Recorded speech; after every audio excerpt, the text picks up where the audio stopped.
guys, it's Chris and welcome to my review for hashtag We're Movie Club. Now if you have no idea what hashtag We're Movie Club is, a group of us movie clubbers who do a lot of reviews for SourceFed Nerd Movie Club and the Philip DeFranco Movie Club kind of felt like, especially since Philip DeFranco Movie Club has taken a bit of a break at the moment, wanted another project to do with other movies we can do. So a couple of the guys started it up, and it's kind of like a travelling movie club where each week we take turns picking a movie and then we all review it and post it up and use the hashtag We're Movie Club. Hence the title, hashtag We're Movie Club. See how that works? Yeah. Now I did previously have a review already done for this week's movie, and my laptop is just not playing ball, so I'm just going to quickly film this one take review full of flubs and blubs and whatever and put that up as well. So this will be my review instead, which kind of sucks because it was the 1 week I actually did it early and got involved and just so whatever.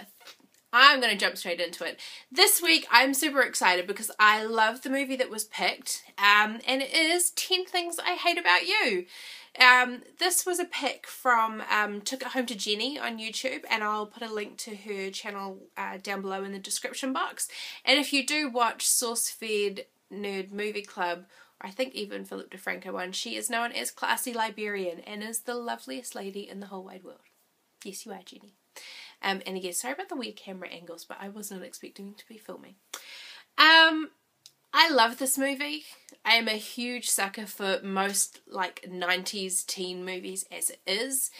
This one is especially dear to my heart because it's actually a retelling, or like a modern day teen retelling, of Shakespeare's The Taming of the Shrew.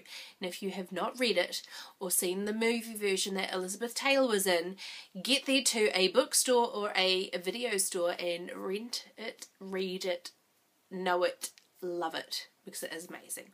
So this one starred Heath Ledger. It was actually one of his earlier movie roles, I think. Julia Stiles, Larissa Olnisk, I've never been able to say her name, and a very young Joseph Gordon-Levitt. So, this is pretty much how the movie goes. Katerina, played by Julia Stiles, is pretty much a kind of hateful bitch who can't stand anyone. It's basically the way she's portrayed. She's not actually. And her father is kind of like a bit of a crazed gynecologist, and doesn't want either of his two daughters to date. So Bianca is his youngest daughter. And she's totally like Little Miss Susie Awesome.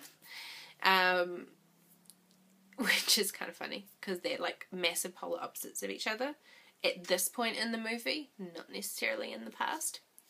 And so he's all at first, no, they cannot date. And then he comes up with a new rule after Kat is like, well, I'm never going to date. So his new rule is that Bianca can't date until Kat dates.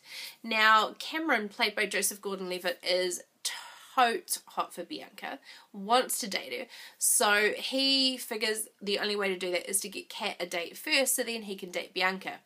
And he comes up with this brilliant plan to use douchebag Joey, who has a whole bunch of cash, to pay Heath Ledger's character Patrick to woo Kat, date Kat. Therefore, he can sweep in from the side and cut Joey off and start dating Bianca, because he would have set the whole thing up. And then everyone is supposed to live happily ever after. And I mean, the way it goes with all of these sort of like teen movies from the 90s is that setup, bad thing happens where usually girl who's being lied to discovers she's being lied to, and a fight of some description breaks out. Touching moment where they all sort of like reveal their inner turmoil, and then it wraps up in the end with a nice little tidy bow with everyone coming together. And I really don't think I'm spoiling the movie by telling people that that's kind of how it works, because that's how all of the movies that were in the 90s, especially if they were like teen movies, is basically how they all went down. And also it's how Shakespeare wrote it. The thing with this movie is there's just a couple of bits of it. Like, I love this movie, but there's a couple of bits that I really, really love. One of my biggest loves is obviously Heath Ledger's performance. I loved him. It's one of the few well, he was one of the few people who, when he used his actual Australian accent, I actually really loved it. And as a New Zealander, as the little sign says there, I'm not supposed to, but I do. And it is a little bit sad when you go back and watch him and just see just the amount of potential that he had. So it's a little bit sad. One of the other things I really loved was the English teacher. Actually, I think I loved all of the teachers. Like, the coach was really funny, especially in the detention scene. Miss Perky, the guidance counsellor, was just a hot mess, and I loved her for it. And I can never hear the word engorged now without feeling a little weird inside, thanks to her. But I especially love the English teacher and all of the scenes that took place inside his English classroom. Like, for starters, you could not talk to students now the way he does in this movie. You would get in so much trouble. But it was brilliant and I loved it.